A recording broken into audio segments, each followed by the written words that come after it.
бірінші сұраққа кім жауап береді? Ақмарал келе қойыңыз. Келе қой. Бірінші сұраққа қой.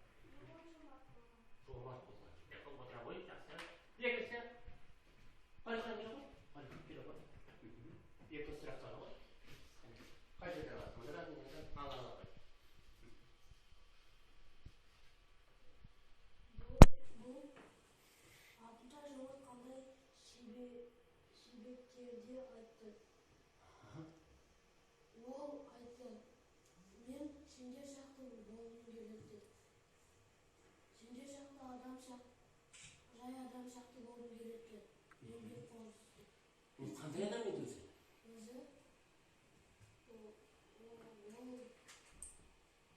Бай адам ғой. Өте жақсы. Мында сұрақ былай айтылады. Алтынтай Жомарт қандай себептерді айтты дейді? Кім көмектесіп берді балаға? Қандай себептер айтты дейді? Айта қояды ма? Төрт себеп айтты. Біріншісі, ол менің өзімдегі бойымдағы қасиет баймын, бірақ та мен сендер секілді қарапайым адам болуым керек деп. Екіншісі, мен жай ғана сендер секілді егер мен қазір сендер секілді басқа бір жұрттарды сендер өзіңнің кішкентай нелерді менсінбей кеткендерді менсінбесем, мен мейірімділікті ұмытамын ба деп қорқам деді. Өте жақсы, отыра қой. Тамаша, көмектестік. Бір-біріңізге осылай көмектесіп отырайық. Келесі, көшіп тоң керек қой. Тоң алып қалды ғой.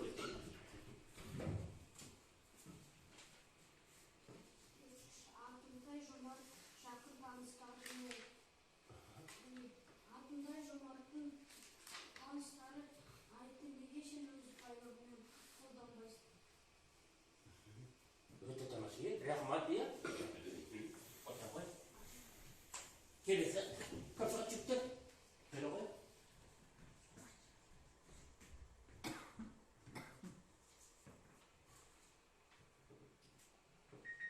Қазіргі заманда Алтынтай Жомарт сияқты адамдар бар ма? Төртінші бұл. Айта қой. Сұраққа жауап бере қой.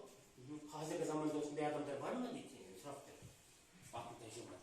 Менің өз ойымша қазіргі заманда Алтынтай Жомарт сияқты адамдарды көрмесем де осындай Алтынтай Жомарт сияқты адамдарды бар деп есептеймін. Өте тамаша, рахмат. Келесі, келе ғой.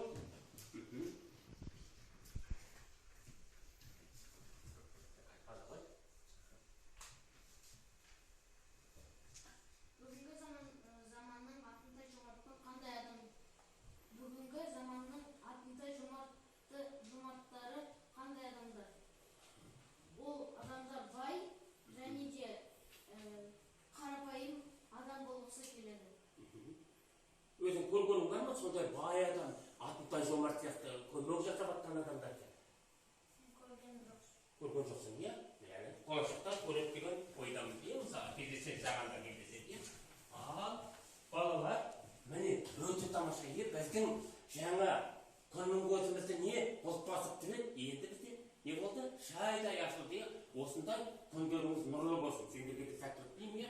Ал енді балалар, міне бізде әрбір оқушының суреттері, мен сендердің кептерің мен аттарын жазған жоқпын, суреттерді қойдым, иә? Бұнда бізге міне төрт тапсырма бар екен біздің, иә? Сосын салды. Осы балға кім жақсы жауап берді, өздері бір-бір балдан қоя қоюға болады. Әрбір мен алып. Өздерің бағалай қойыңдаршы, келе қойыңдар. Бір-бірден алып, кезек қоя қойыңдар өзің. Қоя қой. Өте жақсы. Отыра қой. Тез келе қойыңдар. Сыбыр-сыбыр қоя қойыңдар.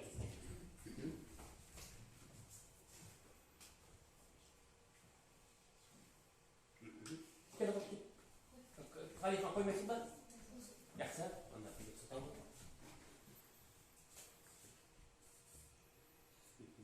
Gel.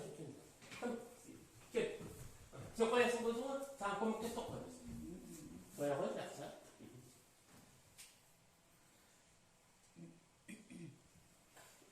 Koyarsın. Gel. Gel.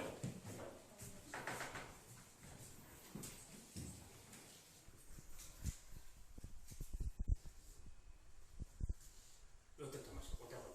Al ballar. Biz жаңа konuşmaları topshirmasini o'rnatib qo'yib, o'z ishiga yumuq bo'lsin dedi. Ali endi qatır bizde. Şoptok жұмыс болғанда, мына жерде өкісінде бір-бір сөзбен жазасыңдар. Сол арқылы біз бүгінгі сабағымыздың тақырыбын ашуымыз керек. Міне, өкіп алыңдар, мұқият оқыңдар. Міне бұл жерде, иә? Қазір мен саған телефон жасаймын. Қараңдар, өкіп алыңдар, сосын бір түйін сөзбен жаза қоясыңдар. Қандай сөз болуы мүмкін, не болды? Қандай сөз болуы мүмкін? Мұны етіп менің, бұл жерде бір-бір сөз жазамыз. Қалды ғой?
Жұрттан бір адам сөйлей қойсын. Өқысын. Жазылған сөз өқы қой. Бірінші жомарт, екіншісі сараңдық. Оны қайдан шығарды? Мына да айтып тұр. Артында жомарт өзі есепсіз бай бола тұрып, күн сайын бір мезгіл үстіне ескі қысқа киіп, отын кесіп, шөп тасып жұмыс қылады екен. Жомарттық. Құдай тағаламның берген дәулеттің өзімсініп тиісті орындарына таратпай көбісін өзім ішіп жеп, өзім тұтынсам мал берген иесіне күнәлі болармын деп қорқамын деді. Бұл сараңдық. Сараңдық деп жақсы. Ал келесі Ақмарал айта қойсын. Біріншісінде жомарттық, екіншісі сараңдық болды. Себебі мына жақта айтқанда жомарт өз есепсіз бай бола тұра, күн сайын бір мезгілде үстіне ескі қысқа киім киіп, отын кесіп, шөп жарып жұмыс қылады. Бұл өзі сонша вақытты бай болса да, ол өзіне ескі қысқа киім киіп, үстіне есеп киіп, отын жарып шөп тасиды. Екіншісінде сараңдылық болды. Себебі бұяқта төртіншісі Құдай тағала берген дәулеттің өзімсін тиісті орындарға жаратпасам,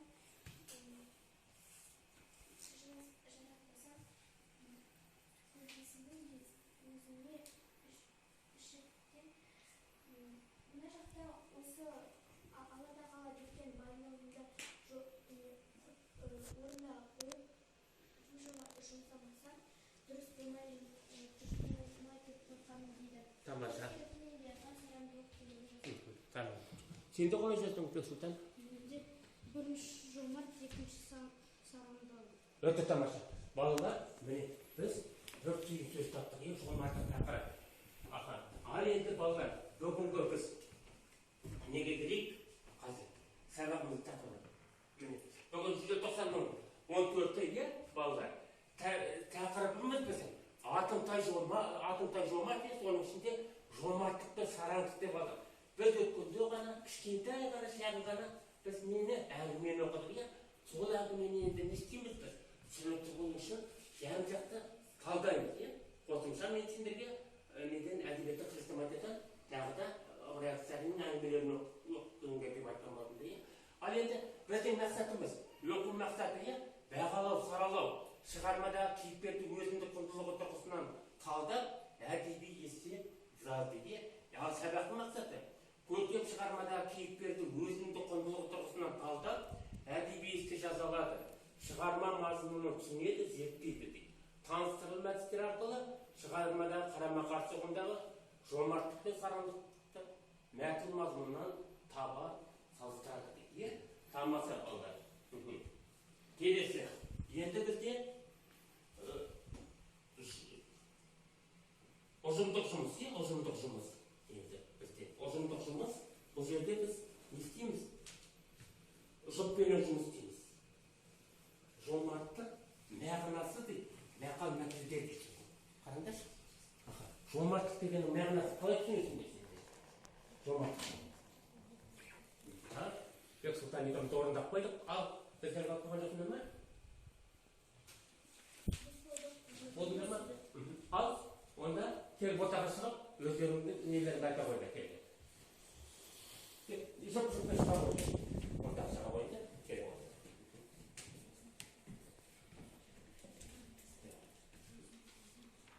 Жомарттық мағынасы. Тыңдай.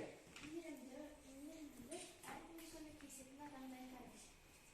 Сараңдылық, Құдай берген дүниесіне қанағат ететін, әркімнен біреу сұрай бермейтін, және ақылды адамды айтады.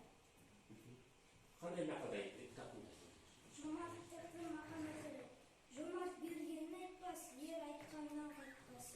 Осы мағынасын қалай айта аласың осы? Жомарт бергенін айтпас дейді. Оның қалай мағынасы? Жомарт бергенін айтпас деген, жомарт өзінің бір нәрсесін, өзінің бір жақын туысқандарына ма бергенде, өзінің ішінде қарады. Жақсылығын айтпау керек дейді, өте тамаша. Сараңдықтың мақанаттары. Сараңбай союға қозытықпай, жарының соңғы тоғысын сұрапты. Сонда өзінде бар бола тұра, жарылыдан сұраған дейді, саған? Басқа адамдардан. Басқа адамдардан сұраған дейді, саған? Ол сараңдықты дейді, саған? Мағынасын түсіндік қой, сараңдықты. Отыра қой жақсы. Ал Бек Сұлтан керек қой. Жақсыдан не айтты? Жомарттық мағынасы. Өзі бай бола тұрып, ескі киім киіп, жұмыс істеп, қолындағы бар бәрін береді. Сараңдық мағынасы. Қолында болған бермейді. Жомарттық мағынасы. Еңбек етсең, ерінбей тояды қарның. Сараңдық мағынасы.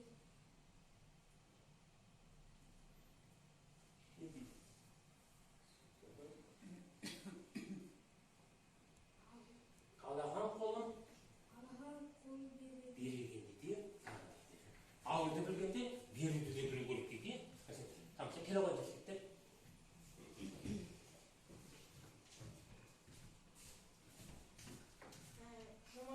Жомарттықтың мағынасы өзінде бар нәрсені береді, және кішіпейіл адам. Сараңдықтың мағынасы өзінде бар болса да ешкімге бермейді, және оған біреу берсе, ол ризашылығын бермей, қайттан бермей қояды.